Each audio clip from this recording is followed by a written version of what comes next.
Ya,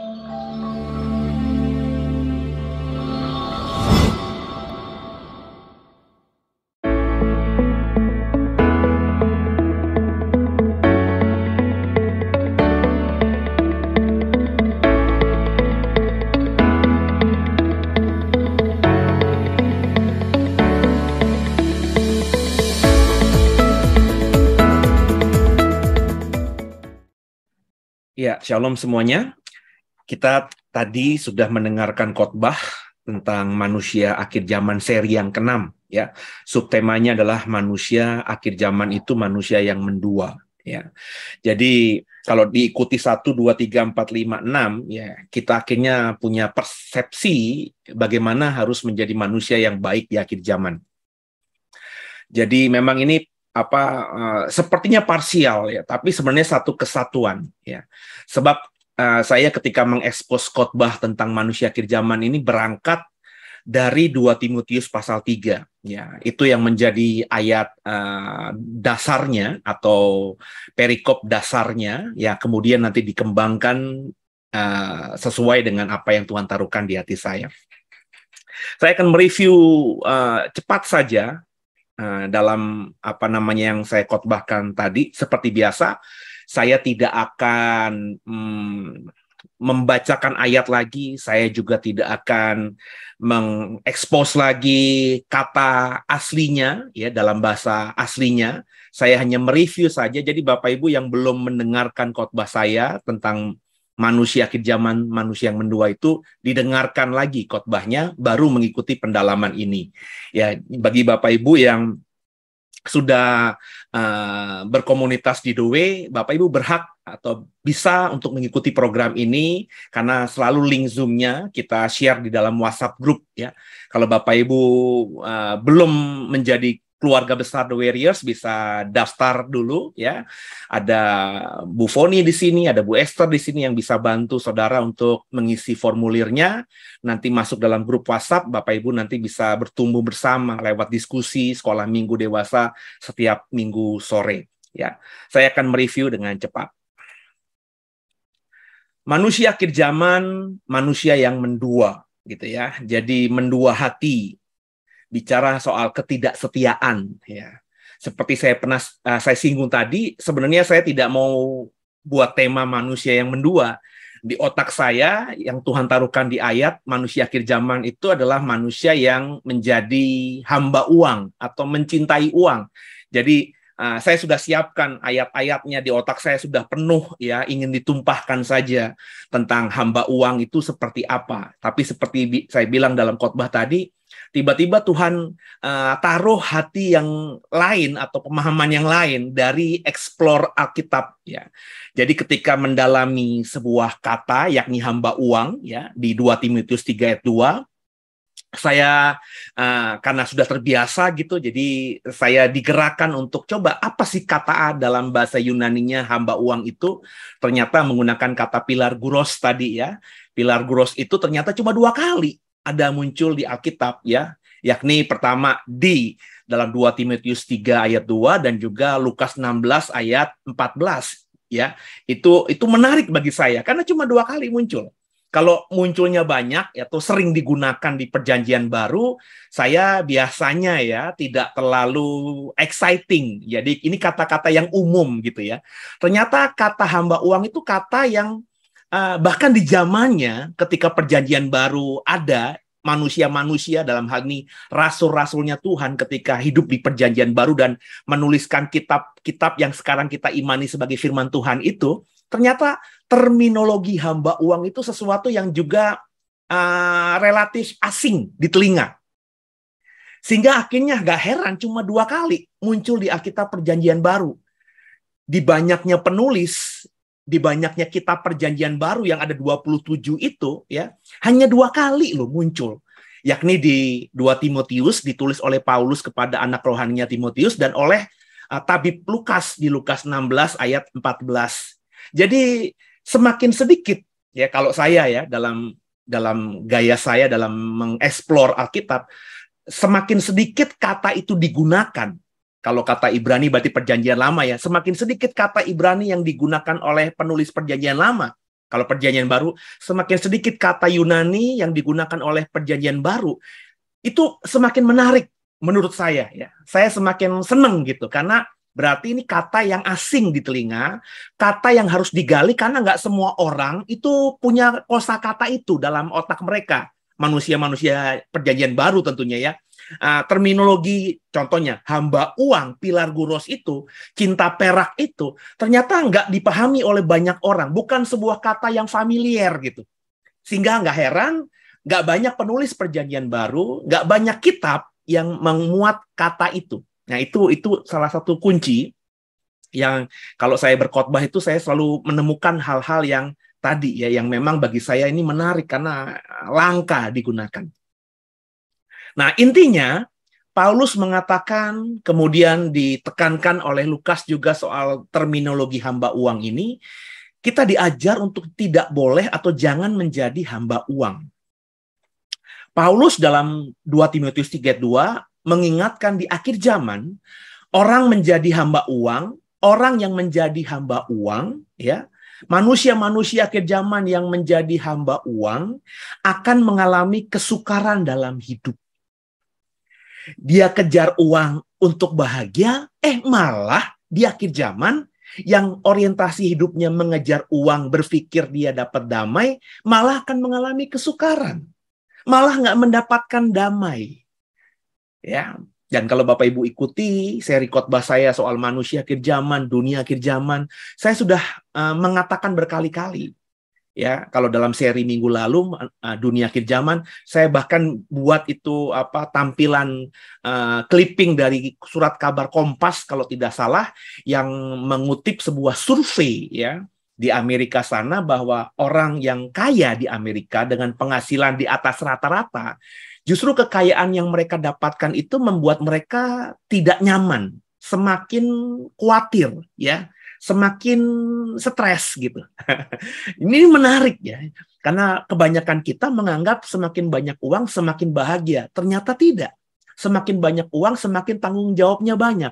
Semakin banyak uang semakin kita mikir ini uang mau diapain, aman nggak gitu ya.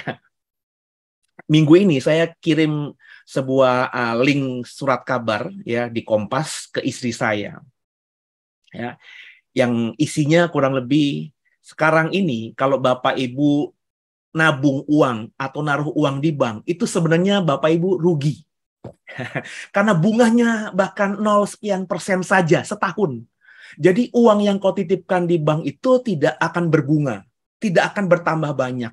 Ya, satu sisi kau akan aman, karena bank itu relatif lebih aman daripada kau simpen uang di tabungan.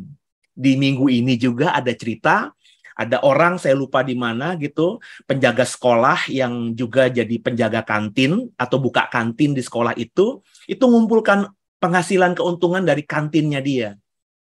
Dia bersaksi selama setiap sehari itu rata-rata 100.000 keuntungan dari kantinnya itu dia masukkan ke celengan. Jadi sewaktu-waktu celengannya sudah penuh ya, dia mau lihat berapa uangnya, dipecahkan ternyata uangnya itu dimakan rayap. Untung Bank Indonesia ya itu masih mau mengganti uang-uang yang dimakan rayap dengan syarat katanya uangnya itu harus 2/3 masih utuh. Kenapa begitu? Karena kalau cuma setengah atau 50% dari postur uangnya yang kalau bisa ditukar itu kan uang bisa dirobek 2 gitu. Jadi nggak bisa. Jadi harus 2/3 ya, entah dimakan rayap kah, terbakar. Kalau Bapak Ibu punya uang yang sudah rusak tapi 2/3-nya masih utuh, itu bisa ditukarkan uang baru di Bank Indonesia. Jadi orang ini nabung ya di uang, di tabungan, di celengan gitu ya, ternyata rusak. Kalau di bank aman, tapi nggak berbunga. Jadi saya bilang sama istri, ya memang kalau kita harus cerdik ya, mau nggak mau kita harus berpikir juga di mana kita taruh uang kita supaya uang kita itu juga bisa berkembang. Investasi tentunya. Tapi itu topik yang berbeda ya. Yang saya mau katakan bahwa orang-orang yang punya uang banyak sekarang ini bingung juga naruh uang di mana. Investasi bisa untung tapi juga bisa rugi, naruh di bank ya nggak berbunga, ya uangnya akan stagnan aja gitu ya. Nah jadi orang yang banyak uang tuh orang yang sebenarnya stres tinggi, nggak tahu deh ya, di sini ada yang punya banyak uang apa enggak, atau bisa membuktikan apa pernyataan saya ini salah apa tidak gitu ya. Tapi saya sedikit banyak meskipun tidak mengklaim banyak uang gitu ya, karena jauh daripada itu, saya masih bisa ngebayangin iya juga ya, kalau orang banyak uang itu pasti stres juga ya, ditaruh di mana, aman nggak ya, uang ini nanti apalah ya, daripada kalau nggak punya uang kan apa yang dipikirin orang nggak punya uang, tapi kalau punya uang itu kan berpikir panjang. Jadi saya sangat percaya survei lembaga di Amerika sana ini sahih gitu ya. Jadi di akhir zaman, orang yang cinta uang atau menjadi hamba uang, ia akan susah atau ia akan sukar karena memiliki orientasi dan cara pandang yang salah, yakni menuhankan uang. Kenapa saya bilang menuhankan uang? Karena saya bilang tadi dalam khotbah saya, kata pilar guros atau hamba uang ini cuma 2 kali muncul. Pertama di dalam 2 Timotius 3 ayat 2, dan yang kedua di Lukas 16. Dan kalau Bapak Ibu sudah dengarkan khotbah saya tadi, saya sudah memaparkan bahwa Lukas 16 itu hamba uang itu dihubungkan dengan mamon. Dan mamon di Lukas 16 ayat 13 itu disandingkan dengan Tuhan. Kamu tidak bisa melayani Tuhan dan juga uang sekaligus. Sebab kalau kamu mencintai yang satu, pasti kamu tidak akan mencintai yang lain. Pasti kamu akan membenci yang satu dibandingkan yang lainnya. Maka mamon itu dibandingkan oleh Tuhan Yesus, disejajarkan oleh Tuhan Yesus dengan Tuhan. Bahwa manusia, dalam hal ini konteks Lukas 16, orang Farisi yang mengatakan mereka adalah pelayan Tuhan, ternyata juga pelayan mamon, pelayan uang. Dan nggak bisa kita melayani Tuhan sekaligus melayani mamon atau uang. Nonsen, kata Tuhan Yesus. Jadi ini bahaya laten, hamba uang, pelayan uang, pilar guros dalam bahasa Yunaninya itu, ini bahaya laten yang tidak terlalu diperhatikan oleh orang, tapi ini bisa merusak dari dalam. Laten itu maksudnya itu. Kalau misalnya Indonesia mau diserang musuh atau berperang, maka musuh yang akan memerangi kita itu akan kelihatan mata. Misalnya di sekitar tahun 70, di sekitar tahun 60-an gitu ya. 60-an lah, 60-an awal. Musuh Indonesia itu kalau enggak Malaysia ya, itu adalah yang di NTT atau di Timor Leste ya, Portugis ya, tahun 60 70-an.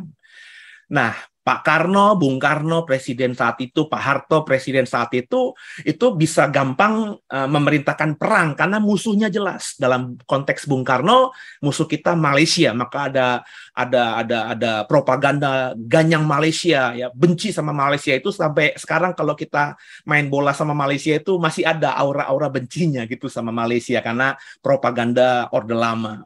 Di zaman Pak Harto bisa gampang memerintahkan ABRI, TNI sekarang ini untuk berperang di Timor Leste karena musuhnya jelas ya, Portugis dan juga Fretilin saat itu kalau Bapak Ibu ingat ceritanya ya, musuhnya kelihatan mata. Tapi bahaya laten itu musuhnya nggak bisa dilihat. Seperti sekarang banyak tokoh-tokoh pemerintah kita mengatakan partai komunis itu adalah bahaya laten. Hari ini partai komunis nggak ada lagi. Nggak ada. Itu sudah partai yang dilarang. Itu sudah menjadi ideologi yang dilarang. Bapak Ibu bikin organisasi massa, siapapun bisa bikin ormas. Ngurus ke notaris gampang banget. Ngurus ke Departemen Dalam Negeri gampang banget bikin ormas. Makanya ormas berjamur hari ini. Tapi syaratnya nggak boleh berideologi lain selain ideologi Pancasila. Kalau Bapak Ibu bikin ormas, organisasi massa, terus ideologinya jelas-jelas komunis, maka Bapak Ibu pasti akan ditolak. Dan bukan cuma ditolak, Bapak Ibu bisa ditangkap karena akan berniat mengembangkan ideologi komunis yang dilarang di NKRI ini. Komunis secara ideologi sudah dilarang. Tapi orang yang menyukai ideologi komunis, yang pro sama ideologi komunis, Marxisme, Leninisme, ya itu masih ada. Itu buku-buku bahkan sekarang di zaman reformasi itu Ada ya buku Lenin, Marxisme. Saya termasuk orang yang suka dengan dalam artian bukan suka sama komunis ya. Cara berpikir Marxisme itu saya masih bisa masuk akal karena Marxisme Lenin itu ya itu mengajarkan kepada orang yang mau mengikuti ideologinya bahwa kita tuh manusia setara, ya nggak ada yang boleh harus lebih nggak ada yang boleh lebih kaya daripada yang lainnya, berkuasa lebih menguasai daripada yang lainnya. Maka dalam negara yang berideologi komunis itu sebenarnya kalau mau jujur-jujuran diterapkan dengan benar itu nggak mungkin ada orang kaya, mestinya karena semua kekayaan dibagi rata, rakyat semuanya terpelihara, adil. Itulah ideologi Marxisme sebenarnya. Tapi pada prakteknya ya di Cina yang katanya masih negeri dengan ideologi komunis, orang kaya banyak juga. Kapitalisme sudah merusak komunis. Di Rusia yang dulu Uni Soviet katanya juga bapak dari komunisme ya, negara komunisme, tapi faktanya sekarang ini ya orang-orang borjuis, orang-orang kapitalis di Rusia banyak sekali, orang-orang kayanya banyak ya. Jadi memang tidak ada kalau boleh jujur, mungkin di Korea Utara, tapi Korea Utara pun Kim Jong Un itu kaya raya gitu ya. Dia bisa naik kereta sendiri, dia punya pesawat sendiri. Tapi maksud saya rakyatnya semuanya ya sama-sama susah gitu ya. Itu mestinya seperti itu, tapi nggak ada di negara di dunia ini yang bisa menerapkan ideologi komunisme atau Marxisme itu dengan benar-benar 100%. Di Kuba nggak pernah, nggak bisa. Dicoba di Cina juga faktanya sekarang tidak, di Rusia tidak, di Korea Utara pun juga saya nggak yakin karena banyak keluarga Kim Jong Un yang menikmati kapitalisme. Kim Jong Un pun sendiri bisa sekolah ke luar negeri, sedangkan rakyatnya untuk sekolah saja terbatas. Ya. Jadi yang saya mau katakan, meskipun di NKRI komunis sudah dilarang, tapi yang menyukai atau mengikuti, bahkan memahami, mengaminkan ideologi Marxisme itu masih ada. Makanya dikatakan komunis itu seperti hantu. Nggak bisa dilihat, tapi ada. Hantu kan begitu kan? Nggak dilihat, tapi banyak orang percaya ada hantu. Komunis begitu juga. Nah, inilah bahaya laten kalau bagi saya, hamba uang, cinta uang itu. Karena kata Tuhan Yesus dalam Lukas 16 ayat 14, para pemimpin agama, orang Farisi, yakni orang Farisi, itu melakukan dan secara langsung atau tidak mentransferkannya kepada umat. Jadi dalam Lukas 16 ayat 14, jelas banget orang Farisi itu yang kata Tuhan adalah hamba-hamba uang, pilar guros itu. Jadi kalau guru agama, pemimpin yang dihormatinya saja itu cinta uang, hamba uang, bagaimana umatnya? Pasti akan transfer, pasti. Nggak mungkin nggak. Ya. Umat yang lugu, maafkan saya cenderung bodoh, itu akan hidup juga dengan cara yang salah. Karena apa? Karena diajarnya salah.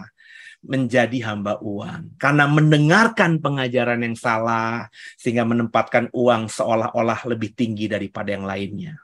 Bahkan hari ini di gereja, kan ukuran orang diberkati itu apa? Kaya. Kalau kaya kamu diberkati. Kalau kaya diberkati berarti sudah hidup benar. Kalau kamu kere miskin berarti dikutuk. Kalau kau miskin kere dikutuk artinya kau hidupnya belum benar. Kau masih hidup penuh dengan dosa. Bertobat loh gitu ya. Kata pendeta-pendeta yang punya pemahaman seperti itu. Sedih ya. Orang miskin itu berarti dihukum atau dosa katanya. Apakah seperti itu? Tidak tentunya, ya. Tidak dalam artian tidak menjadi signifikan bahwa orang yang miskin itu adalah orang yang berdosa. Tidak menjadi signifikan bahwa orang yang kaya itu orang yang sudah hidup benar. Nggak bisa dipukul rata seperti itu, ya. Jadi bahaya laten ada dalam kekristenan, yakni apa? Cinta uang. Kenapa? Karena kata Tuhan Yesus 2000 tahun yang lalu, pemimpin agamanya aja cinta uang. Bagaimana yang mendengarkan? Bagaimana pengikutnya? Apalagi di akhir zaman sekarang. Maka saya bilang kan, hati-hati dengan siapa yang kau dengarkan. Hati-hati siapa yang kau anggap pendetamu. Hati-hati dengan di mana kamu mau bertumbuh dalam iman kepada Tuhan. Hati-hati. Pergaulan yang buruk bisa merusakkan yang baik. Kata Tuhan Yesus tidak mungkin bisa mencintai Tuhan sekaligus mencintai mamon. Mencintai Tuhan itu artinya kita mengaku mencintai Tuhan dengan segenap hidup kita, mengaku benar-benar mau menjadi hambanya. Orang yang seperti ini itu nggak bisa di waktu yang sama, di dalam kurun waktu yang sama, itu juga mencintai Mamon. Mencintai Mamon tuh nggak bisa berarti orang yang mencintai Tuhan di hari Minggu katanya, terus di Senin, Selasa, Rabu, Kamis, Jumat di waktu dia bekerja, kesehariannya, orientasi hidupnya ternyata mengejar uang. Berani mengorbankan apapun untuk mendapatkan uang, itu nggak bisa.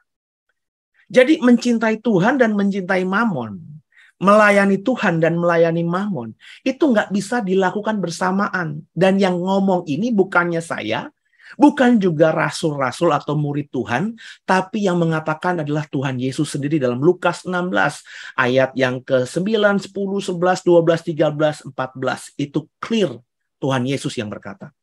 Jadi dalam artian ini, nggak bisa kita mencintai Tuhan dan mencintai Mamon. Dengan kadar yang sama, di waktu yang sama, nggak ada orang yang bisa mencintai Tuhan dan Mamon sekaligus. Nggak ada orang yang bisa melayani Tuhan dan melayani Mamon sekaligus. Pasti salah satunya akan ada yang lebih cintai dan ada yang lebih tidak cintai atau dibenci. Dan karena Tuhan nggak kelihatan, sedangkan Mamon uang kelihatan, maka kecenderungannya nanti kita akan lebih mencintai yang kelihatan. Dan kalau ini terjadi, artinya kau akan mengulangi apa yang Tuhan katakan kepada orang Farisi. Cinta uang kamu semua. Jadi untuk memahami ini kita harus menyadari keterbatasan kita. Manusia punya keterbatasan. Cinta uang atau mendua hati, ya, karena temanya kan mendua hati. Ternyata ayat-ayat yang keluar dari ketika saya mau mengeksplor tema tentang mendua hati adalah hamba uang, ya. Dan hamba uang di 2 Timotius 3 ayat 2 ini ternyata cuma ada di Lukas 16. Dan Lukas 16 itu bicara mengenai Tuhan berkata nggak mungkin kamu bisa mencintai Tuhan dan mencintai Mamon bersamaan. Jadi ini memang penyakit kita. Saya sudah bilang tadi, sejak awal, sejak di Taman Eden, orang itu, Hawa dalam hal ini, itu mendua hati. Abraham mendua hati. Orang Israel mendua hati. Dan konyolnya kita masih mengulangi kesalahan-kesalahan yang sama dari para pendahulu-pendahulu kita ini. Kita mengulangi kesalahannya Hawa, kesalahannya Abraham, kesalahannya para bangsa pilihan Tuhan, yakni Israel ini. Apa? Mendua hati. Menduakan Tuhan. Mereka mungkin menduakan Tuhan lewat Mamon, ya, dengan Mamon mereka saat itu mungkin berhala, terafim, penyembahan-penyembahan kepada dewa-dewi lainnya. Hari ini mungkin kita tidak melakukan hal itu. Mana ada orang Kristen di rumahnya menyembah patung binatang atau kasih dupa kepada dewa-dewi asing, kan nggak mungkin. Orang Kristen pasti di rumahnya hanya ada salib dan pasti berkata saya hanya melayani dan menyembah Yesus. Tapi mamonnya itu ternyata uang, properti, aset, possession, kedudukan, jabatan, pangkat, ya, dan wealth tadi atau kemakmuran tadi. Ya, kita nggak bisa mau menggapai Tuhan sekaligus menggapai yang namanya mamon itu. Nggak mungkin bisa. Kita harus sadar kita punya keterbatasan. Kata Tuhan, sekali lagi, kata Tuhan Yesus, saya tekankan, tidak mungkin manusia bisa mengabdi dengan baik sekaligus kepada Tuhan dan juga kepada mamon. Berarti karena kita menyadari hal ini, nggak mungkin kita melayani Tuhan dan mamon sekaligus dengan porsi yang sama, dan bisa kita jaga sampai akhir hidup kita, maka kita harus memilih apa yang akan kau pilih hari ini. Melayani Tuhan atau melayani mamon, mencintai Tuhan atau mencintai mamon. Maka mendua itu harus dibuang jauh, ya. Saya ketemu di Google, ini ada kopi masa lalu, ya. Milihnya kopinya kopi mendua. Jadi mendua itu, sikap mendua hati itu harus dibuang jauh. Dimulai dari perkara yang kecil. Perhatikan di Lukas 16 tadi. Orang yang setia dalam perkara kecil akan setia dalam perkara yang besar. Orang yang bisa melakukan perkara kecil akan bisa juga melakukan perkara yang besar. Maka mendua hati dalam konteks khotbah saya ini, yakni Tuhan tuh jangan diduain. Tuhan itu harus dijadikan yang terutama. Kita nggak bisa melayani Tuhan sekaligus melayani Mamon bersamaan. Maka konteks mendua hati di sini, yakni mendua hati kepada Tuhan. Tuhan tuh diduakan. Dan sebelum kita bisa tidak menduakan Tuhan, kita harus melakukan dengan hal-hal yang kecil dulu.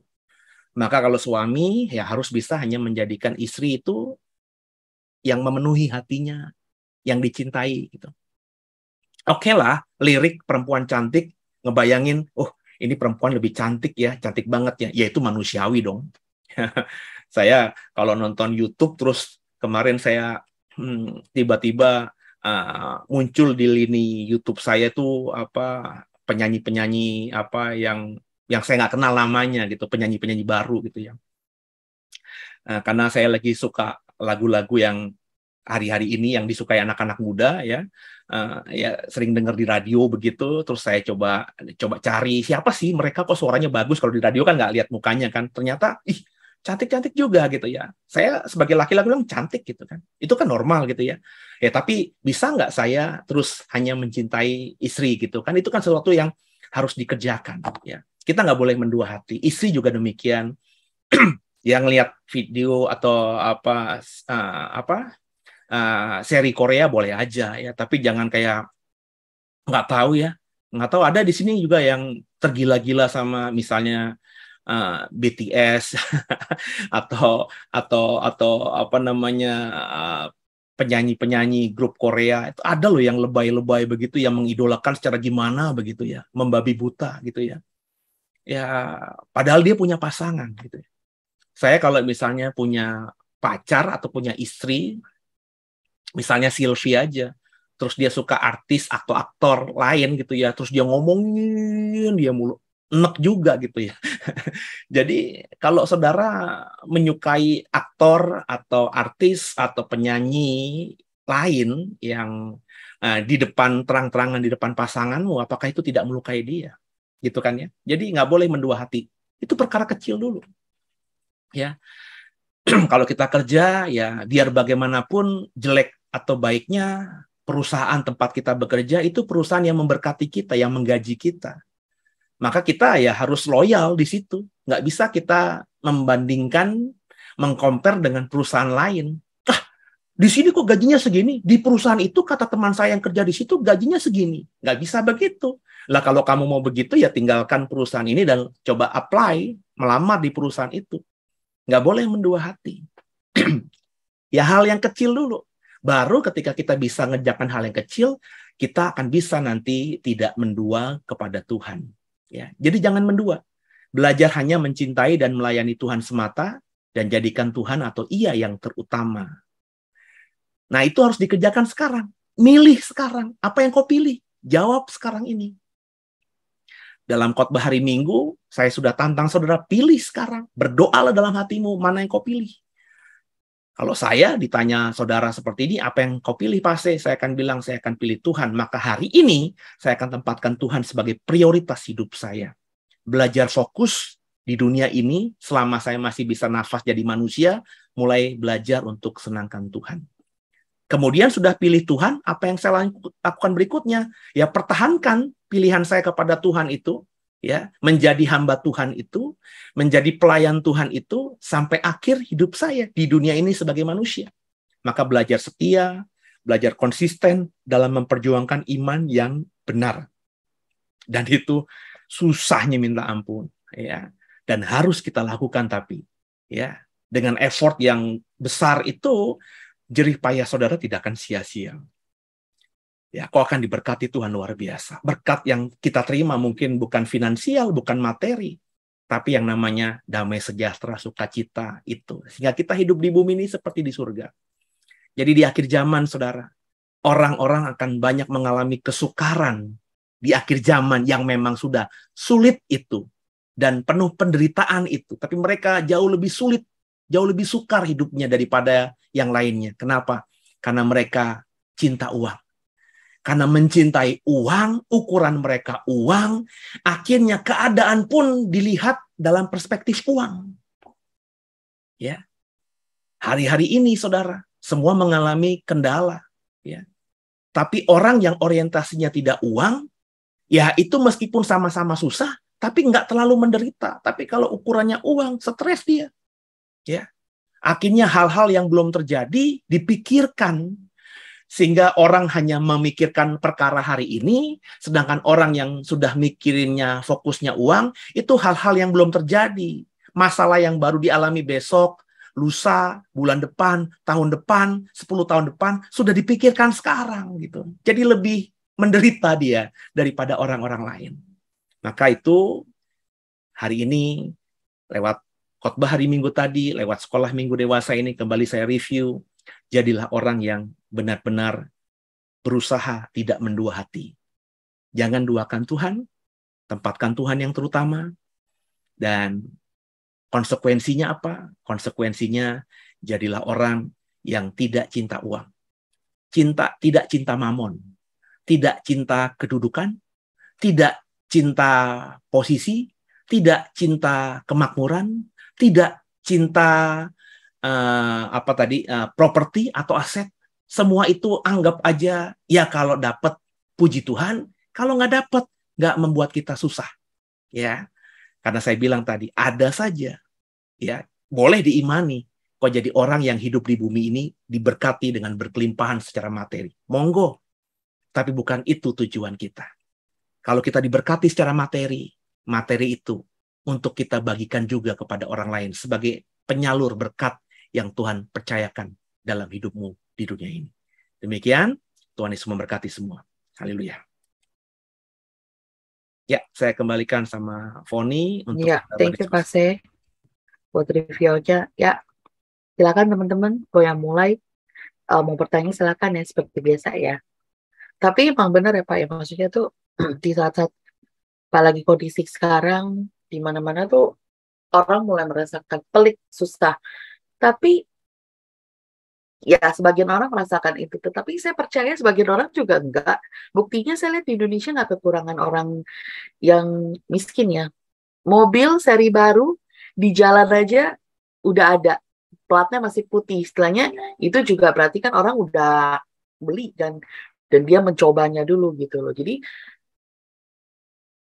sebagian orang memang akan mengalami kesulitan semua, tetapi sebagian orang juga masih tidak akan mengalami itu.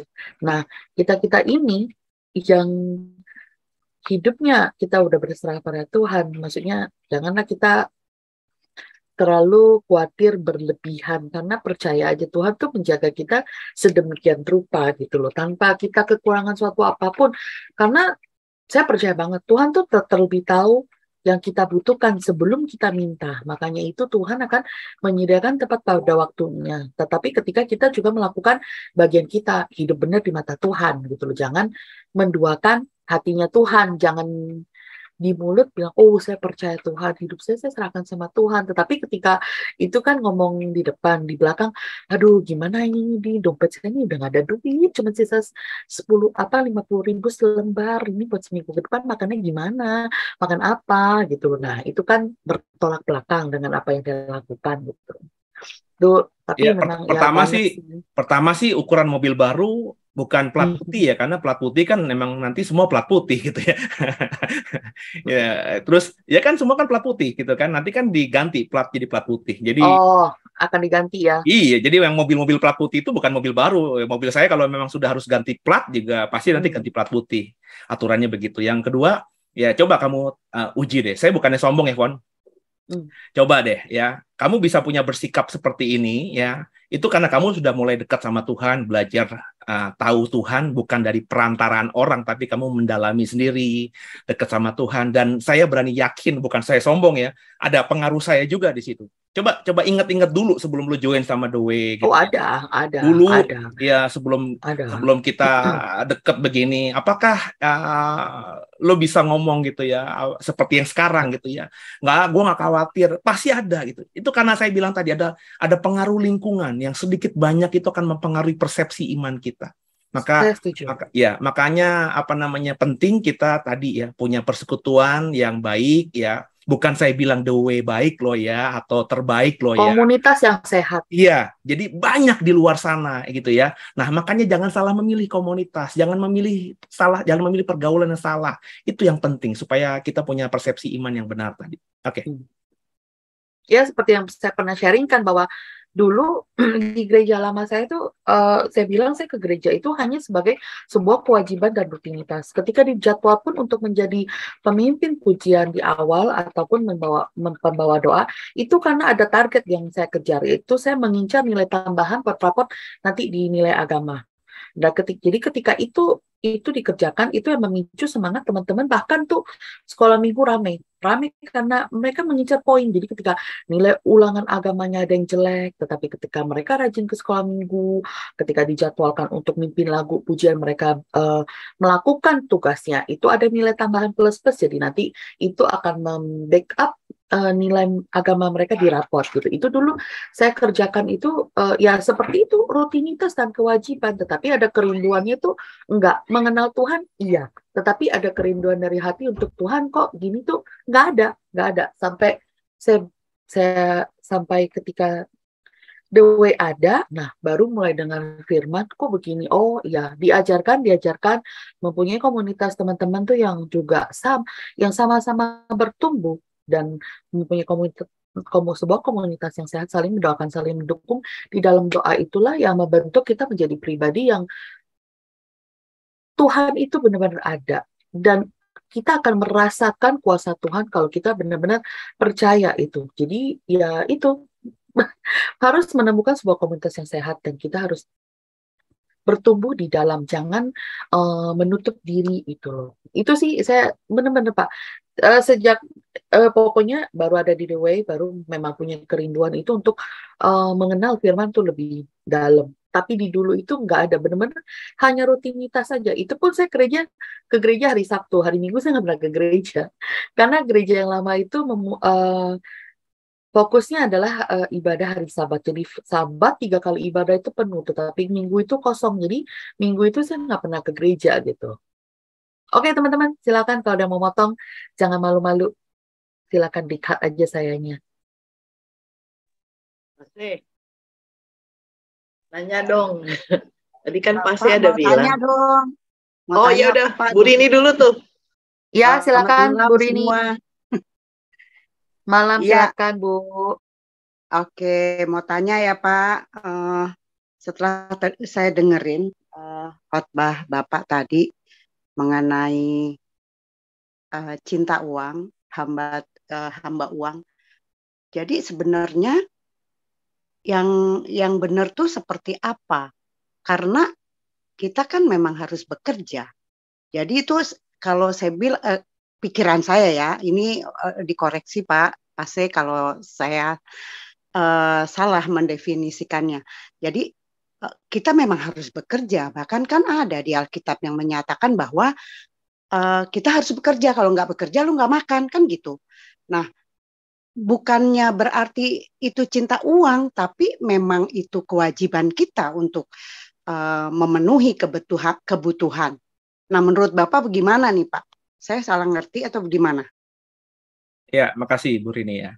Jadi bekerja itu harus ya. Jadi jangan makanya seringkali khotbah saya itu banyak disalahpahami, terutama bagi orang-orang yang tidak mengikuti khotbah saya secara rutin gitu ya. Nah, dalam topik hari ini memang temanya kan mendua hati dan ayatnya memang 2 Timotius 3 ayat 2 adalah hamba uang. Nah, saya tidak mengatakan bahwa nggak boleh kerja. Saya bahkan kalau dalam khotbah-khotbah yang lain, ya kalau nggak kerja jangan makan. Itu saya tekankan. Saya malah bahkan mengkritik, termasuk hamba Tuhan mungkin yang keras dengan orang yang berpikir, lo kalau mau dapat berkat lo doa. Saya bahkan tidak pernah mengajarkan begitu. Kalau mau dapat berkat puasa, terus berkabung, ya pokoknya masuk dalam kamar doa, berharap mujizat makanan turun dari langit. Saya bahkan menentang pengajaran-pengajaran seperti itu. Jadi kalau mau kerja, kalau mau makan ya kerja. Tapi bukan berarti kita jadi hamba uang. Menjadi hamba uang itu kan inner di dalam diri, ya. Jadi bagaimana cara berpikir kita, orientasi hidup kita, isi hati kita, pikiran kita. Nah, kita itu ketika bekerja itu menuhankan pekerjaan, menuhankan mamon atau tidak. Nah, sebagai orang Kristen bekerja iya, harus bekerja. Itu perintah Tuhan kepada Adam loh. Ya, Adam diperintahkan Tuhan untuk mengelola, memanage bumi ini. Itu perintah kerja, ya. Tapi bukan berarti akhirnya kita menjadi hamba uang dan berpikir untuk hidup kita harus bekerja. Nah, orientasi ini, pikiran yang seperti ini yang harus kita buang. Kita diberkati, kita bisa hidup karena Tuhan. Itu yang paling benar. Nah, Tuhan memberkati kita, salah satu caranya lewat apa? Lewat pekerjaan kita. Lewat panggilan yang Tuhan berikan kepada kita. Setiap kita panggilannya berbeda-beda. Saya dipanggil menjadi pelayan Tuhan. Ibu Rini dipanggil Tuhan misalnya sebagai seorang pebisnis, ya, beberapa rekan menjadi pegawai, menjadi usahawan. Setiap kita dipanggil berbeda-beda, ada yang jadi dokter, ada yang jadi tentara dan lain sebagainya. Maka kita harus bekerja. Itu panggilan Tuhan. Sebagai wujud kita adalah orang-orang yang mau melayani Tuhan. Bekerjalah seperti untuk Tuhan. Jadi menjadi hamba uang itu bukan berarti kita tidak boleh bekerja. Ya, saya nggak mau jadi hamba uang, saya nggak mau bekerja, bukan itu. Ibu harus bekerja, saudara harus bekerja, saya pun melakukan pekerjaan loh. Ya, saya buat program setiap hari itu kan pekerjaan, karena memang Tuhan taruhkan di hati saya jadi pelayan Tuhan. Nah, bagi saya melayani Tuhan bukan cuma hari Minggu dan bukan cuma di mimbar. Saya nggak seperti, maafkan saya, pendeta-pendeta lain yang kalau melayani Tuhan, ya kalau ada jadwal, karena mereka berpikir melayani Tuhan itu hanya di mimbar. Saya setiap hari bikin program, tanya si istri saya, habis capek-capek pulang dari rumah sakit, antar orang tua saya, ya ngantri panjang sampai rumah, saya masih siapkan waktu untuk rekaman 1-2 episode Deep Talk with Pase. Itu bukan hari Minggu, tidak di mimbar. Saya nggak tahu ketika di-upload yang nonton juga berapa, yang dengarkan berapa orang, saya nggak pernah pedulikan, karena saya mau melakukan untuk Tuhan. Nah, jadi bekerja harus, Bu. Tapi tidak boleh kita menuhankan pekerjaan. Jangan kau berpikir bahwa dunia akan runtuh kalau kita tidak bekerja. Kau akan diberkati, kau akan bisa hidup kalau kau bekerja. Ini persepsi yang salah. Kau bisa hidup, bahkan kau bisa mati. Itu hanya karena Tuhan. Maka di dunia ini, punyailah persepsi yang benar, iman yang benar. Saya hanya melayani Tuhan, dan ekspresi saya melayani Tuhan adalah melakukan apa yang Tuhan suruh untuk saya lakukan sebagai manusia. Calling tadi, panggilan tadi. Kalau Bu Rini panggilannya sebagai seorang usahawan, businessman, maka teruslah bekerja sebagai businesswoman, sebagai pekerja, sebagai sales, sebagai marketing. Lakukan itu. Tapi jangan kau mendewakan semua itu. Tetap kau harus percaya, kau diberkati, kau hidup, itu hanya Tuhan.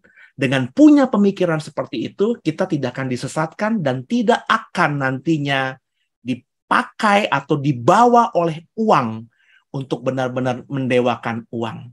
Gitu Bu Rini jawaban dari saya. Semoga mengerti dan paham. Makasih Pak. Satu artinya bahwa kita harus tahu saat kita bekerja kemudian diberkati, intinya berarti kita harus menyenangkan hati Tuhan ya Pak. Ya, kita harus menempatkan Tuhan di atas segalanya. Di atas segala pekerjaan, di atas segala uang kita. Uang itu hanya jadi alat. Kalau Ibu membaca Lukas 16 secara utuh, ada ayat 9 di situ yang tidak saya kutip tadi dalam khotbah. Kurang lebih kalimatnya kalau tidak salah begini. Pergunakanlah mamon yang tidak jujur, ya, ikatlah persahabatan dengan mamon yang tidak jujur itu. Sehingga kalau mamon itu tidak lagi punya kuasa, ya, kita tidak akan ditolak dalam keabadian, dalam kemahnya Tuhan. Apa arti ayat 9 Lukas 16 itu? Artinya, ya, kita harus pakai uang. Kita bukan mendewakan uang, tapi kita pakai uang itu sebagai alat untuk menjadi berkat bagi banyak orang. Ikatlah persahabatan dengan mamon yang tidak jujur itu. Jadi mamon, uang, itu kita harus miliki. Kalau Bapak Ibu tidak punya uang, bagaimana Bapak Ibu bisa mengikat persahabatan dengan orang lain? Kata ayat 9 loh, bukan kata saya, kata Tuhan Yesus loh. Maka kau bekerja untuk dapat uang, dan pakai uang, mamon yang tidak jujur, kata terjemahan LAI ayat 9 Lukas 16, untuk mengikat persahabatan dengan orang lain. Maksudnya uang yang kita dapatkan, kita harus jadi berkat bagi orang lain. Nanti ada waktunya, Bu. Uang nggak punya kuasa lagi. Ketika nanti akhir zaman, uang seberapa banyak pun nggak akan bisa menghidupi kita. Tapi, kalau uang nggak punya kuasa lagi, kita tetap akan diterima di kemahnya Tuhan. Kenapa? Karena sepanjang kita hidup, kita pakai uang itu untuk memberkati orang lain. Aduh, itu saya lupa, saya sudah pernah khotbah ini apa belum. Tapi saya rasa saya sudah pernah khotbah ini. Maka uang itu kita pakai untuk jadi berkat bagi banyak orang. Supaya semua kita, dengan uang yang kita pakai untuk mengikat persahabatan dengan orang lain itu, ya, kita akhirnya berbuat baik, dicatat oleh Tuhan. Dan akhirnya nanti kita diterima di kemah keabadian itu. Karena perbuatan baik kita kepada orang lain lewat mamon yang jahat itu. Nangkep ya? Jadi bekerja supaya dapat uang, supaya dapat mamon. Tapi jangan mendewakan mamon. Jangan menempatkan mamon di atas segala-galanya, apalagi di atas Tuhan. Ya, Tuhan menyuruh kita untuk kerja, kau pasti akan diberkati, dapat mamon. Nah, pakai mamon yang tidak jujur itu untuk bersahabat dengan banyak orang, untuk memberkati banyak orang. Supaya nanti kau jadi berkat atau diberkati karena perbuatan baikmu. Dicatat oleh Tuhan, dan akhirnya kau dapat upah masuk dalam keabadiannya Tuhan. Haleluya. Gitu, Bu Rini. Terima kasih Pak, sudah makin paham. Semoga saya bisa jadi orang yang bisa terus selalu menyenangkan hati Tuhan. Thank you Pak, Tuhan berkati. Pasti bisa. Asal mau pasti semua bisa. Oke, silakan yang lainnya. Amin. Tadi Pak saya ada ngomong kalau kita berdoa yang bukan buat hari ini gitu, maksudnya jauh hari. Itu termasuk gak berimankah gitu? Seperti ini misalnya tadi kan pasti bilang anaknya misalnya masih kecil tapi dia udah doain Tuhan kasih dia pasangan hidup yang dari Tuhan gitu. Kapan aku ngomong begitu hari ini? Tadi ada. Nggak ada. Hanya Foni. Nggak ada. Hanya Bu Esther ada. Masa di dalam khotbah? Barusan. Masa? Coba. Ya gila. Yang dengar saya ngomong gitu coba kasih jempolnya. Saya rasa nggak ngomong begitu. Fon, ada denger kan? Tadi pasti nggak ada yang jempol, nggak ada yang jempol. Oke, lanjut. Enggak, maksudnya untuk lakukan tindak iman kita tuh untuk yang sekarang gitu. Jangan yang 10 tahun ke depan, tadi pasti bilangnya gitu. 20 tahun ke depan. Nah, maksudnya kadang kan kita orang tua punya kerinduan ngedoain anak-anak itu jauh ke depan gitu. Apakah salah dengan begitu gitu? Maksudnya kita nggak mendoakan yang spesifiknya gitu, tapi benar-benar doain anak-anak itu untuk nanti dia ke depan gitu, supaya ya dalam jalurnya Tuhan, dalam rencananya Tuhan gitu.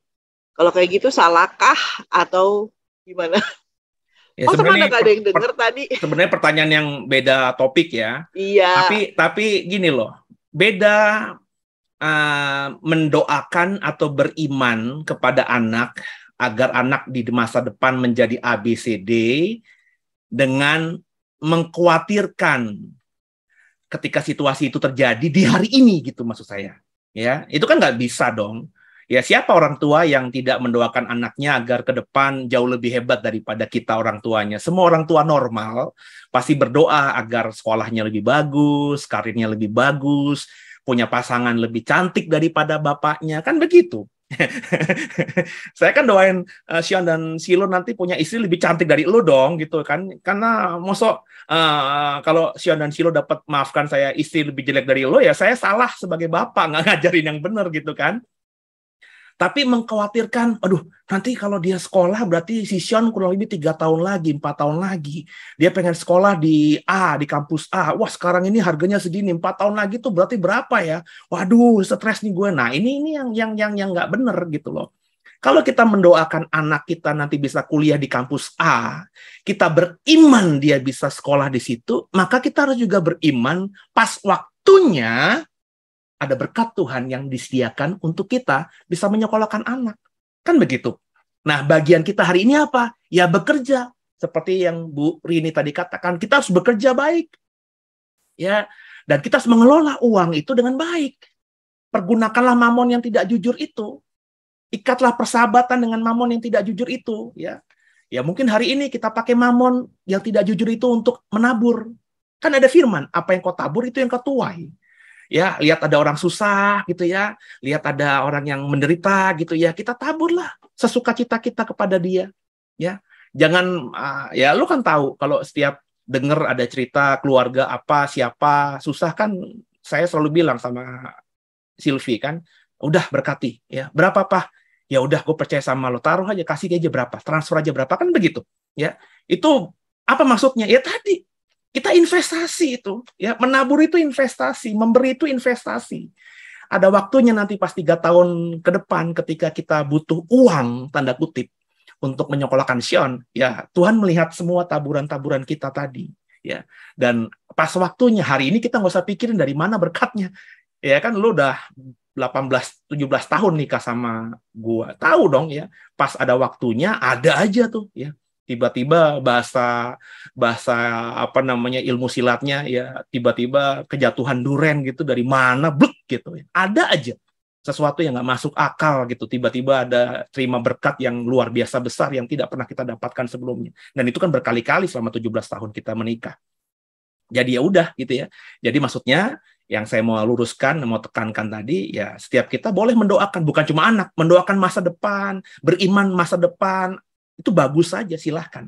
Tapi jangan terlalu mengkhawatirkan dan menjadikan itu jadi stres. Hidup kita jadi stres untuk sesuatu yang belum tentu terjadi. Ya. Jadi nikmati hari ini, syukuri hari ini, bisa makan, bisa minum, bisa pakai, masih bisa ketemu sama orang yang kita cintai, masih bisa melihat orang tua, istri, suami, anak, karena ada waktunya nanti semua itu hilang. Hari ini nikmati dulu, ya. Terus nanti esok, andai kata berat, ya esok punya kesusahannya sendiri. Dan orang yang percaya pasti akan diberkati, gitu ya. Jadi masalah keworiannya itu ya, worry-nya itu bukan soal doanya. Oke. Ya. Thank you Pak Se. Ya. Mau nanya Pak Se? Ya, silakan. Sekarang kan banyak gitu ya investasi gitu ya, gimana orang ingin ya mungkin berpikir ke depan biaya anak dan segala macam gitu ya, mengikuti investasi yang cari yang paling menguntungkan gitu, cari yang bisa berlipat ganda nanti ke depannya, ini uangnya bertambah banyak gitu ya, bukan cuma nabung konvensional, pokoknya yang jenis-jenis investasi. Nah itu salah nggak sih pasti, apakah bisa disebut mamon gitu yang kita ikut berbagai macam investasi yang bagaimana yang paling besar nih yang kita cari nih, yang targetnya kalau diperhitungkan itu dia nih investasi ini yang paling gede menghasilkan. Apakah itu bisa disebut mamon kah, dan bagaimanakah kita menyikapinya gitu untuk bagaimana kita memikirkan tadi investasi tabungan untuk anak ke depannya, tapi yang tidak jangan sampai disebut mamon. Itu aja Pak sih. Gini. Yang Bu Mona tanyakan dengan mamon. Mamon itu kan mamonia ya, dalam bahasa Yunani kan saya bilang tadi itu bicara mengenai kekayaan, uang, posisi, aset ya. Apakah kita tidak boleh kelola mamon? Harus dikelola. Maka saya tadi sempat singgung, Bu Mona kan orang perbankan ya. Saya kalau ngomong ini ya sedikit menyindir Bu Mona. Bu Mona kalau nabung di bankmu sekarang ini itu sebenarnya kalau boleh jujur ya bunganya kecil sekali. Apalagi kalau tabungannya cuma ya di bawah 10 juta, bahkan 0,00 sekian itu kata koran gitu ya. Bunga bank itu kecil sekali. Maka untuk itu kita harus cerdik dong. Ya. Maka ya silakan berinvestasi. Nah, cuma problemnya begini. Saya punya pengalaman juga soal itu, Bu Mona. Ketika kita berinvestasi, investasi A gitu, kita tuh berpikir ingin cuan dong, ingin untung dong, ingin berganda dong uang kita. Nah, ketika kita lakukan itu, hati kita, pikiran kita, akhirnya ke sana terus tidak? Dalam artian setiap hari kita pikirkan sehingga waktu kita itu dihabiskan untuk investasi seperti ini, ya, naik turun, ya.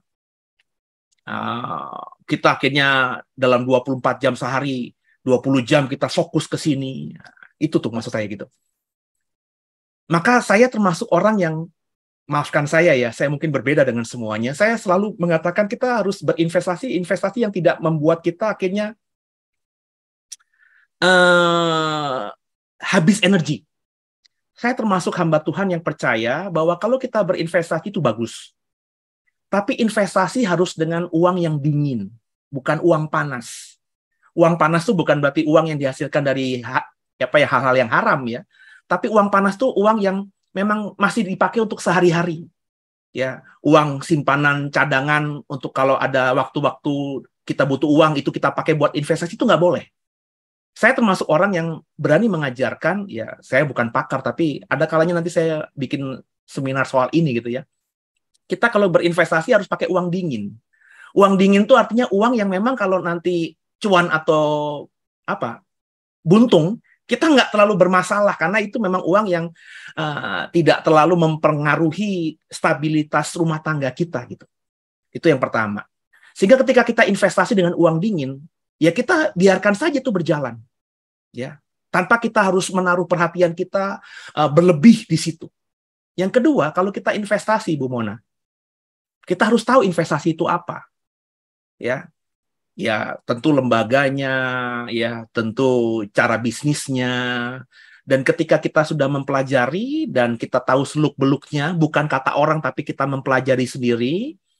Dan kalau kita berpikir bahwa ini adalah investasi yang paling aman untuk membuat uang saya ini selain aman juga bisa beranak pinak ke depannya, ya, silakan dilakukan. Jadi intinya, silakan kalau berinvestasi. Investasi banyak sekarang. Tawaran-tawaran bentuk investasi banyak. Ya. Tapi pilihlah investasi yang tidak membuat energimu habis. Sebab kalau energimu habis di situ, maka kau berarti sudah menuhankan mamon itu, investasi itu. Karena nggak ada waktu lagi buat Tuhan. Bayangin kalau 24 jam sehari, 20 jam kau fokus di situ, ya omong kosong. Saya pernah kenal orang yang bahkan kalau di gereja aja pakai bawa laptop. Sehingga kalau alarmnya bunyi, ya, dia ada di gereja. Ya, tapi dia buka laptop kenapa? Karena pasar saham di mana dia menaruhkan semua asetnya di situ lagi bergejolak. Ya. Nah, orang seperti ini bagaimana mungkin dia bisa di gereja dengarkan firman Tuhan kalau dia masih worry dengan tadi investasi yang dijalankannya. Karena apa? Dia investasi memang uangnya itu, bukan dengan uang yang dingin. Dan kalau Bu Mona lakukan ini, maka Bu Mona secara nggak langsung menuhankan mamon. Karena energimu, pikiranmu, hatimu fokus di situ, bukan ke Tuhan. Tapi kalau kau bisa berinvestasi dengan uang dingin, makanya kalau nggak punya uang dingin, jangan berinvestasi dulu. Udahlah yang konvensional aja lah. Ya, nabung di celengan kah, nabung di tabungan kah, karena memang uangnya itu kita butuhkan sewaktu-waktu. Tapi kalau sudah punya uang simpanan yang kita bisa simpan dan kita tidak sentuh sama sekali, barulah berpikir untuk investasi. Selidiki investasinya, dan ketika kita sudah yakin dengan investasinya, taruh di situ, sambil berdoa, dan kita terus mengandalkan Tuhan, terus bekerja, terus mentuhankan Tuhan, ya, dan percayalah nanti uang itu akan terus diberkati, berganda, dan akhirnya apa yang kau rencanakan terhadap uang itu di masa depan buat anak-anakmu ya bisa menjadi nyata. Jadi itu jawaban saya mungkin Bu Mona. Ya, lebih kepada spesifiknya soal investasi, saya yakin Bu Mona lebih paham karena memang bergelut dalam bidang ini. Gitu Bu Mona. Baik, pasti. Nah, gimana kalau dia pekerjaannya adalah seorang trader? Pasti kan ada gitu ya, pasti mengomongkan dia harus standby untuk memantau gitu. Nah, gimana nih dia kalau dia memang pekerjaannya memang seorang trader? Pasti kan dia harus memantau setiap saat. Itu gimana menurut Paseh? Nah, Bu Mona nanya ya, saya jadi menjawab apa yang saya tahu dan saya siap mengajarkannya. Makanya pekerjaan seorang trader itu bagi saya pekerjaan yang membuat dirinya akan semakin jauh dari Tuhan. Saya termasuk orang yang sangat percaya nggak mungkin seorang trader itu bisa mencintai Tuhan. Kenapa? Maafkan saya, Bu Mona. Saya pernah kenal orang yang memang kerjaannya trader. Badannya di gereja. Bahkan ketika dulu saya di gereja lama, gereja kita, Bu Mona, setiap saya khotbah, saya lihat orang ini. Selalu ada. Laki-laki, di PA wanita ada. Coba bayangin aja. PA wanita cabang A ada, PA wanita cabang B ada. Saya bilang, ini orang selalu setengah minggu saya di gereja mana, khotbah, dia selalu ada. Saya pikir dia cinta Tuhan. Tapi saya mulai akhirnya berpikir, nih kok orang kok kalau saya khotbah, dia kadang-kadang sibuk nunduk begitu. Dan karena dulu, kalau sebelum di The Way kan, kalau saya khotbah kan saya sering jalan-jalan ya Bu Mona pakai mic gitu ya. Saya sempat itu jalan gitu, karena PA wanita kan nggak banyak orangnya. Saya jalan, saya lirik, loh ada laptop dia buka. Terus akhirnya pas kenal dia secara pribadi, dia bilang, dia seorang trader. Oh, itu kenapa Pak? Saya minta maaf ya Pak, kalau saya di gereja, kalau alarm handphone saya bunyi, karena pasar saham di luar negeri kan itu bergejolak gitu ya. Saya harus melepas atau membeli Pak, supaya saya nggak buntung gitu. Jadi kalau saya lagi fokus sama laptop, itu berarti ada alarm di handphone saya berbunyi. Oh, oke, saya maklumi. Tapi semakin dekat dengan dia, saya semakin berpikir keanehan gitu. Kok orang ini ada di gereja dimanapun saya khotbah, tapi firman yang saya sampaikan nyantol sedikit aja susah gitu. Cara kita diskusi soal firman Tuhan tuh masih mestinya dengan level dia yang setiap saya khotbah ada, dia tuh tahu banyak gitu. Tapi ternyata nggak tahu banyak. Ya tadi, akhirnya saya meyakini bahwa orang kalau fokus atau mau menghabiskan energinya untuk satu hal, itu dia sudah menuhankan. Dan meskipun badannya di gereja, pelayan Tuhankah, pendetakah, itu akan semakin, kata Tuhan Yesus ya, nggak mungkin. Maka, kalaupun jadi seorang trader, ya tadi, jangan trader yang, yang trading dengan uang panas. Nangkep ya Bu Mona ya.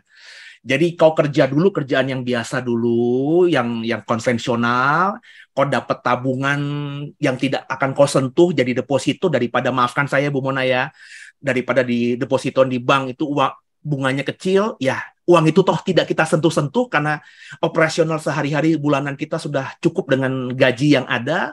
Ini uang nganggur gitu, uang dingin gitu, ya udahlah, ini yang kita investasikan.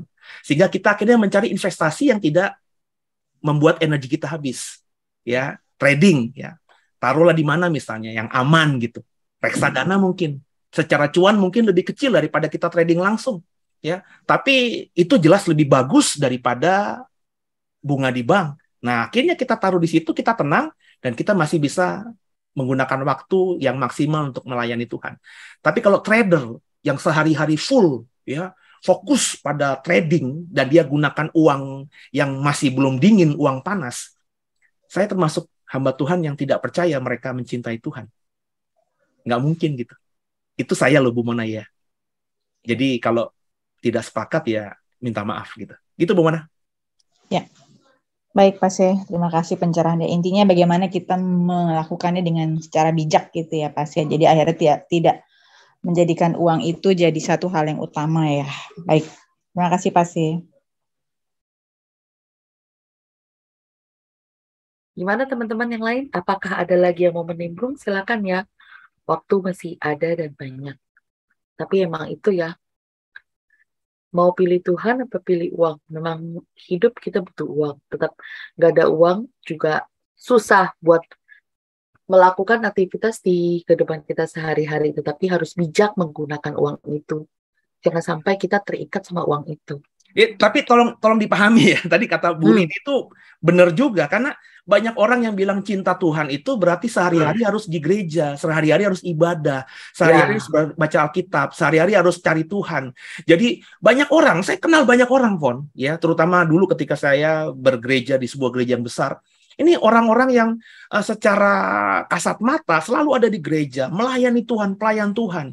Tapi ya tadi ya, hidupnya susah gitu. Ya, akhirnya menjadikan pelayanan sebagai cara untuk mendapatkan uang. Sampai-sampai saya pernah kenal seseorang ibu-ibu ya. Itu yang selalu ada setiap ibadah. Kalau saya khotbah ada, saya mendampingi gembala dulu sih ya, dia selalu ada. Dan dia ternyata akhirnya dia dikenal sebagai seorang pendoa syafaat, tapi dia pakai pelayanan itu untuk mencari uang. Akhirnya kenapa? Karena dia nggak bekerja. Ya, caranya apa? Lihat, dia nggak ada kesempatan sebagai perempuan di gereja lama, kan nggak ada kesempatan jadi pengkhotbah kan? Ya, pendoa syafaat juga nggak ada persembahan kasihnya, itu sukarela aja. Orang mau berdoa sama-sama, yuk kita jadi pendoa syafaat. Akhirnya apa yang dia kerjakan untuk mendapatkan uang? Karena dia nggak bekerja, karena dia berpikir cinta Tuhan itu harus ada di gereja. Dia berpikir sempit seperti Maria. Dia pakai mungkin pendetanya ada yang mengajarkan hal yang salah ya. Jadi pokoknya duduk di bawah kaki Tuhan, dengarkan firman Tuhan, maka berkat akan mengalir dengan sendirinya. Dia pahami, oh harus di gereja, harus datang ke gereja. Terus ternyata ketika apa yang diimani tidak selaras dengan kenyataan, kebutuhan ekonomi ada, dia pakai pelayanan itu untuk mencari uang. Apa yang dikerjakan? Oh, ini ya di atas ya, tidak di atas tidak. Saya tangkap tangan langsung kok. Itu tahu dong di gereja lama kalau gembala khotbah ya, almarhum khotbah itu kan penuh sesak itu ya. Itu maka orang ini kalau ibadah jam 7 atau jam 6 ya malam, itu jam 3, jam 2 sudah ada di gereja itu. Karena saya ngantor di situ, karena saya selalu ada di situ gitu ya. Jadi kalau gembala pelayanan jam 7, jam 8 malam, saya biasanya jam 3, jam 4 sudah standby di situ mempersiapkan semuanya karena kan tim gembala gitu. Itu ibu ini sudah ada. Gereja masih gelap, mati lampu, belum dinyalakan. Cuma kantor yang nyala. Dan nggak ada orang luar, tapi orang ini sudah ada. Dan dikenal memang sebagai pelayan. Apa yang dikerjakan? Dia ambil buletin gereja. Terus baris 1, baris 2, baris 3. Dia taruh itu buletin. Dia tekin. Saya lihat, waduh Bu, buat apa Bu? Ya, ini nanti keluarga saya datang supaya mereka nanti kalau datangnya terlambat dapat tempat duduk paling depan. Oh iya, tapi saya perhatikan. Minggu demi minggu, bulan demi bulan, kok gini terus? Ternyata pas saya tahu, saya perhatikan dari atas mimbar ketika melayani gembala bersama, orang yang duduk di situ bukan kerabatnya. Ya, hubungannya cuma biasa aja. Kalau saudara itu kan pasti kan komunikasinya lebih lancar gitu ya, habis ibadah, kumpul-kumpul, ini enggak. Terus selidik ternyata dia taruh buletin di baris 1, baris 2, baris 3 itu.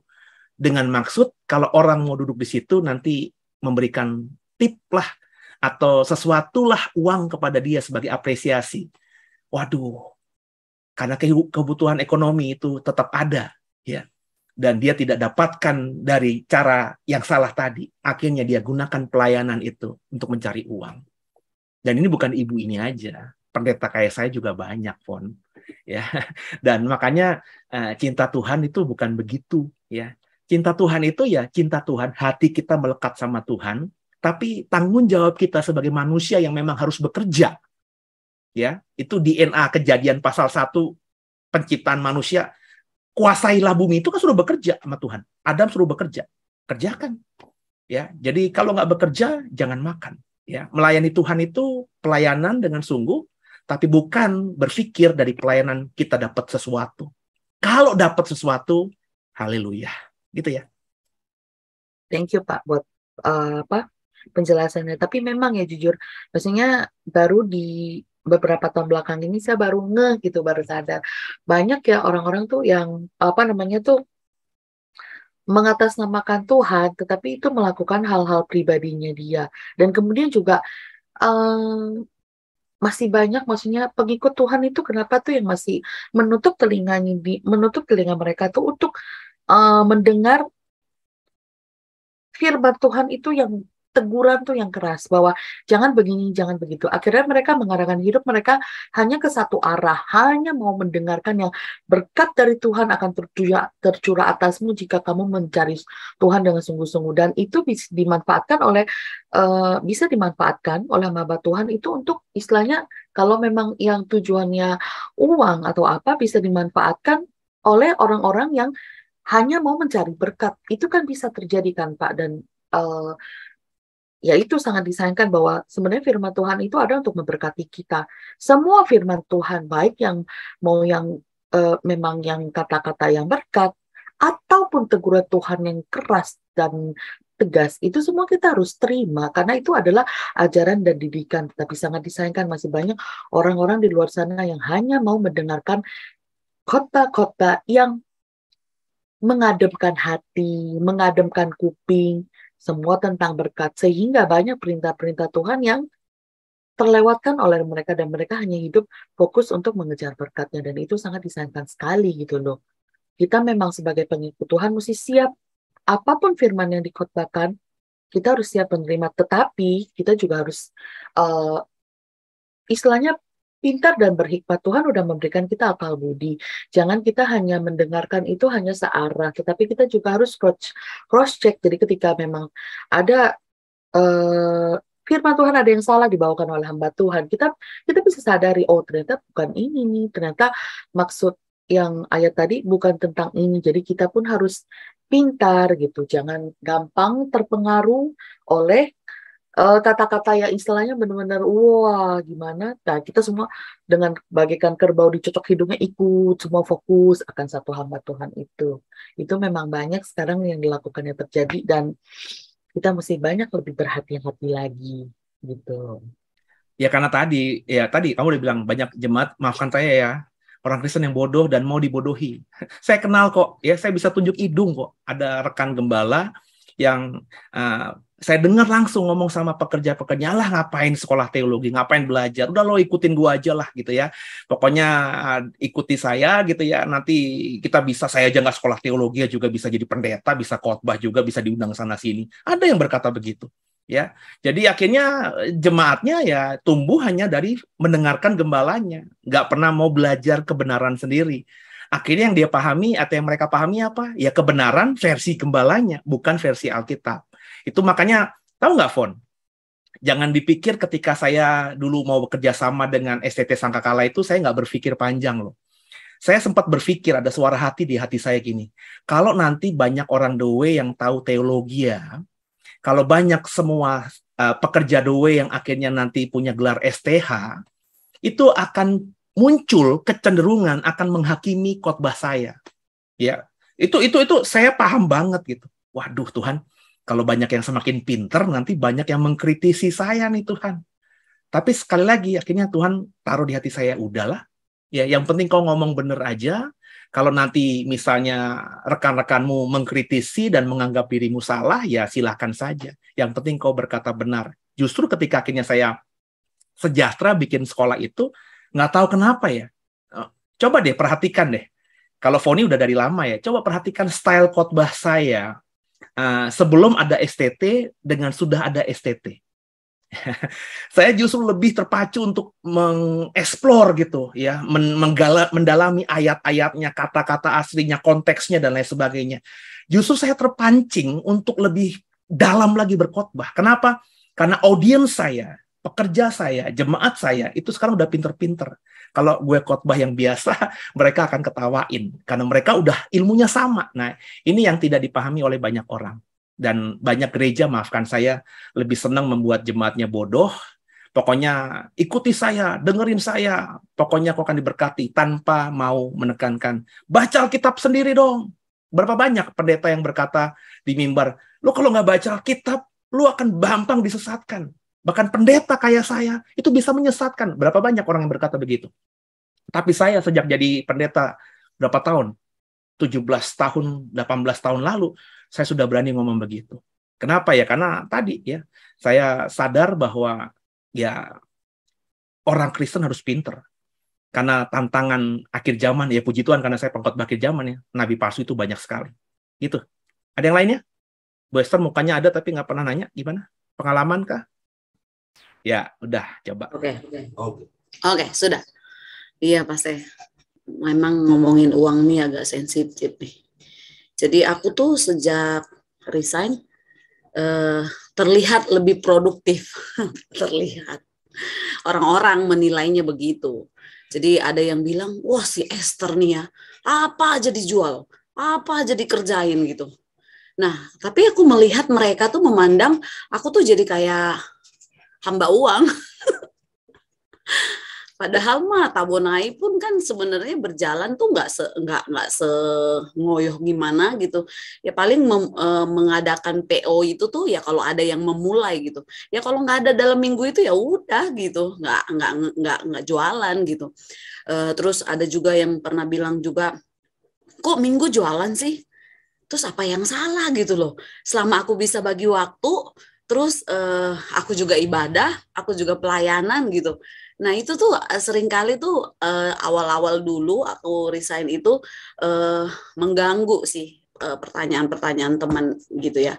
Sampai kadang-kadang bilang sama Amos, Hani kamu malu nggak sih gue jualan? Dulu aja mama almarhum juga bilang, gila lu dek, masa S2 jualan mie gomak gitu ya. Tapi apa ya Pak saya? Jadi kadang-kadang aku jadi sulit untuk membedakan produktif sama hamba uang. Tapi aku sendiri sih nggak merasa begitu. Kadang-kadang ya lah, maksudnya cewek itu kan lebih baper ya, lebih bawa perasaan dengan lanjutkan Tabunai. Ya maksudnya dengan postingan-postingan gitu kan. Apalagi awal-awal resign itu kan ada 2 MLM yang memang aku ikutin gitu sebelum resign gitu. Terus kemarin leaderku itu tuh posting aku jadi manajer gitu kan, ada apalah gitu. Tapi aku nggak pernah posting sih yang MLM itu karena menurut aku bukan aku banget gitu. Karena sama leaderku pun aku udah bilang, aku tuh bukan aku banget untuk ngelakuin ini. Aku kerjain tapi nggak yang fokus aku gitu. Nah makanya kemarin pas recognition ya, pas pulang dari acara di IBIS gitu, leadernya bilang gini, gimana Bu Esther, makin disegarkan nggak? Aku cuma bilang, enggak, biasa aja. Istilahnya motivator itu ya, semua motivator itu ya bagus gitu kan. Cuman aku bilang kembali, aku bukan aku banget untuk jalanin itu gitu. Tapi kalau ada yang tanya, ada produk ini kah, ada ini kah, aku jual, aku selling gitu. Tapi nggak yang gimana-gimana gitu. Jadi yang agak mengganggu sih maksudnya kayak tadi pas saya khotbah di gereja gitu, aku introspeksi diri. Tapi aku dengan yakin bilang, dan Damai Sejahtera mengerjakannya kalau aku tuh bukan yang ngejar sampai gimana banget gitu. Kalau 1 minggu pun nggak ada yang beli Tabunai nggak masalah gitu loh. Sampai kadang-kadang aku bilang sama Amos, suka bilang, Ani gimana bulan ini aman? Jadi kalau kita berdua ya dari mulai menikah, kalau soal uang memang ya apa ya Pak, karena memang sudah ngalami pertolongan demi pertolongan Tuhan ya, kayak Pak sendiri lah, makanya aku bilang masuk di gereja ini pun aku bilang kan orang-orangnya imannya gila gitu. Pak termasuk. Ya kita sendiri, kita berdua pun ngalami sama Amos. Jadi yang namanya uang, kita tadi jalan pulang juga bahas juga itu khotbah. Terus harusnya nih orang yang generous, kalau dia makin diberkati harusnya makin generous. Cuman aku bilang sama Amos, tapi ada banyak loh Hani, ketika dia dipercayakan kekayaan malah makin pelit, malah dibilang, ih lucu ya bapak itu ya, dulu mah waktu gajinya segini baik banget loh, suka traktir, tapi sejak kaya enggak loh, jarang traktir atau apa yang salah gitu loh Pak. Jadi aku kadang-kadang ya itu sih dari khotbah hari ini sama pembahasan sore hari ini, apa nih indikatornya membedakan produktif sama hamba Tuhan, hamba uang. Ya tadi ya soal ada bapak yang dulu sebelum kaya itu sering menabur, sering traktir, sekarang kok kaya malah enggak, jadi pelit. Ini kan seperti yang saya bilang tadi, seperti Salomo. Makanya banyak orang itu memulai sesuatu sebelum ada itu benar, tapi setelah ada uang itu bisa mendistrak semua. Itu makanya bahayanya cinta uang tuh gitu, bahayanya mengejar uang tuh itu. Ketika belum mendapatkan uang, kita masih bisa menempatkan Tuhan di atas uang. Tapi ketika uang itu mulai berkelimpahan, ya, uang itu secara nggak langsung, itu akan membuat kita lebih melekat. Kenapa? Tuhan nggak kita lihat, uang kita lihat kan. Jadi otomatis itu, ya, tadinya ya hidup gue kan masih biasa-biasa aja. Firman Tuhan katakan menabur banyak, gue akan menuai banyak. Ya udahlah, ya toh gue tabung cuma 100.000 di bank, nggak ada artinya apa-apa. Ya udahlah, gue traktir Esther makan bakmi lah 10.000 gitu ya, nggak apa-apa. Tapi ketika akhirnya dia tabungannya sisa uang di bulan itu jadi 1 juta, 10 juta, 100 juta, mikir juga kan, waduh ini gua kan bisa buat nanti anak gua kalau nikah nih, ya bisa beli aset di Bali lah, di mana. Akhirnya ya tadi ya, apa yang dia kerjakan sebelumnya bagus memberkati banyak orang, ya akhirnya tidak dikerjakan karena tapi itu tadi cinta uang itu susah itu. Uang itu susah membuat kita akhirnya bisa mencintai yang lainnya. Makanya Tuhan bilang, nggak bisa kamu melayani aku dan melayani Mamon sekaligus. Itu yang Esther tadi sampaikan. Yang kedua, udah benar tadi ya. Nggak usah peduli lah, ada peribahasa katakan anjing menggonggong kafilah berlalu. Ya namanya kalau orang usaha ya, saya bilang lah harus benar-benar maksimal dong. Kalau lo kerjaannya di zaman sekarang dan kerjaan sekarang itu bergantung pada sosial media, ya posting silahkan aja. Kalau nggak posting kan orang nggak tahu produk kita dong, gitu kan ya. Jadi nggak apa-apa diposting di Instagram kita ya. Kalau memang terganggu, ya buatlah Instagram yang khusus untuk berbisnis dan Instagram yang untuk pribadi, gitu kan bisa, ya kan? Pinter-pinter kita aja kan, yang untuk bisnis ya udah upload aja sehari 5 kali 6 hari kan emang niatnya untuk berbisnis, tapi yang pribadi mungkin yang lebih ke khusus foto sama Amos, lagi naik kuda, lagi lihat jerapah, lagi ngelihat hipopotamus gitu ya, silahkan aja gitu ya. Nah, dibedakan itu kan tinggal kebijaksanaan kita masing-masing aja gitu. Dan tadi yang paling jujur memang introspeksi diri, yang berkali-kali kan gue bilang yang paling tahu diri kita kan diri kita. Jadi orang bilang si Esther sekarang ini usahanya justru malah kayaknya fokus kerjaan mulu, bisnis mulu ya, dikit-dikit posting ini, dikit-dikit posting ini. Dulu waktu masih kerja di sekolah nggak gitu-gitu amat, jangan-jangan dia sudah hamba uang bukan hamba Tuhan. Kembali kepada kita, jujur sama diri. Makanya kalau introspeksi itu jujur. Orang kita menilai diri kita sendiri kok nggak jujur. Nah, yang paling tahu kan dirimu sendiri. Gue, kata orang sering posting-posting gini. Tapi gue bener nggak ya dewakan atau tuhankan ini bisnis ini atau masih menuhankan Tuhan? Ya tinggal dijawab. Kalau kau berkata enggak kok, gue tetap waktu gue untuk Tuhan, cinta gue sama Tuhan bahkan semakin hari ini bergantung. Ya berarti tadi anjing menggonggong kafilah berlalu aja gitu ya.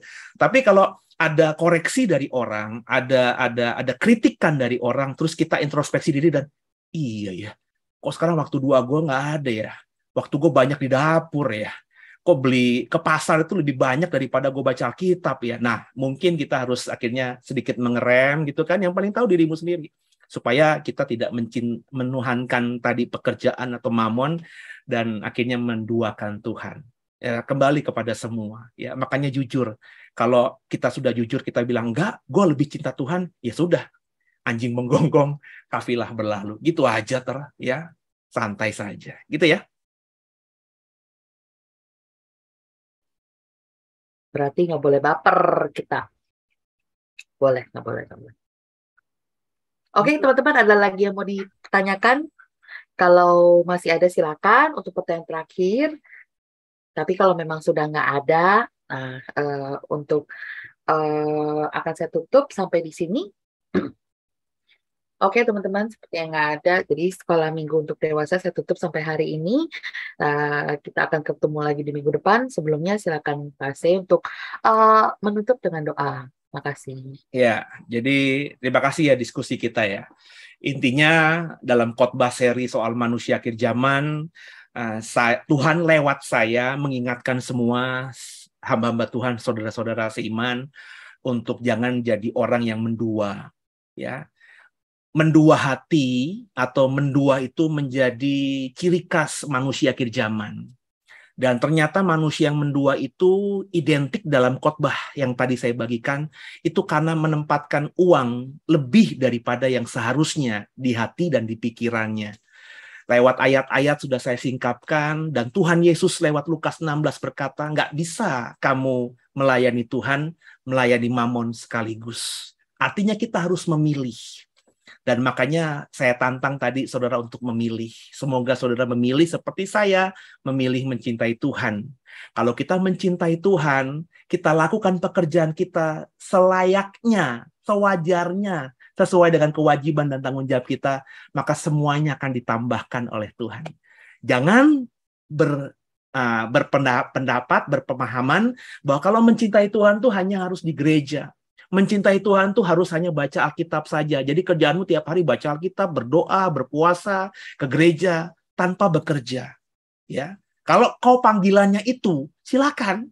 Ya, tapi kalau kau panggilannya bukan itu, ya jangan dilakukan. Bodoh itu namanya. Sebab ada ayat lain yang mengatakan kalau kau mau makan, kerja.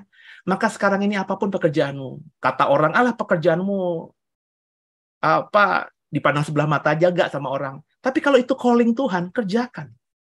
Ya, saya hari-hari ini lihat itu video mahasiswa Indonesia yang di India, saudara.